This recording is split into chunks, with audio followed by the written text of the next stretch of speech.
it will be a disadvantage for me kung tatanggalin yung track na to kasi nandito ako nakatira. Pero titignan mo yung race talaga na to, wala masyadong racing overtaking opportunities.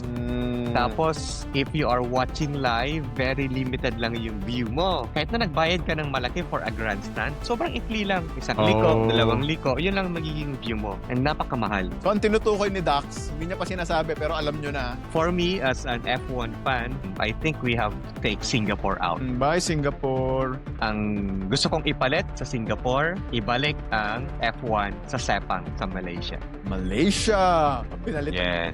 Pinalitan ni Dax ng isa pang Asian country. Oo. Kasi yung Singapore and then yung Malaysia sa Sepang, magkalapit lang yan. So kung tatanggalin mo yung Singapore, makes sense na ang ipalit mo yung Sepang. Oo. Mas mura pa ticket. Mas mura pa ticket. Pero sa racetrack mismo, anong kinaganda ng Sepang ba? Yung Sepang kasi wide yung tracks dyan. Unlike Singapore na street circuit, narrow. Sa Sepang, ang daming mga opportunities for overtaking. Kasi may dalawang straight na part doon before you go to the starting position na sobrang haba din na straight. Paikot yun eh. Before you go to the last corner to go to the starting point, isang mahabang straight and then mahabang straight ulit. Kaya siguro post natin dito yung layout ng Sepang.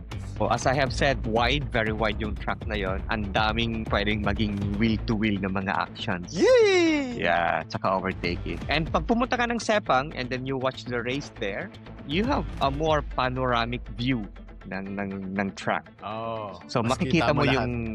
yung kahit malayo yung mga kotse dun sa part ng racetrack na yun, makikita mo pa rin. So hindi ka lugi.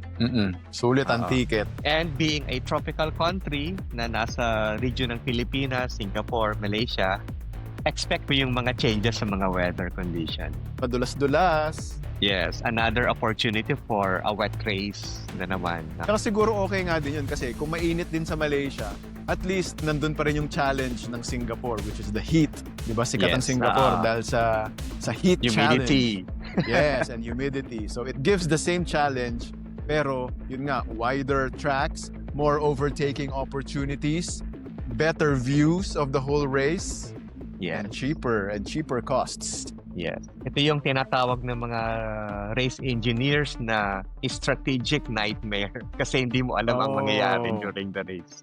Which is yan. good for the fans, di ba? Oo, yan maganda yung bangungutin yung mga teams.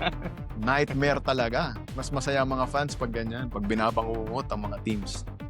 Okay, so Singapore out, Sepang. In. May isa ka na lang na racetrack, parang Dax na pwedeng tanggalin. Siguro dumako ulit tayo sa Europe.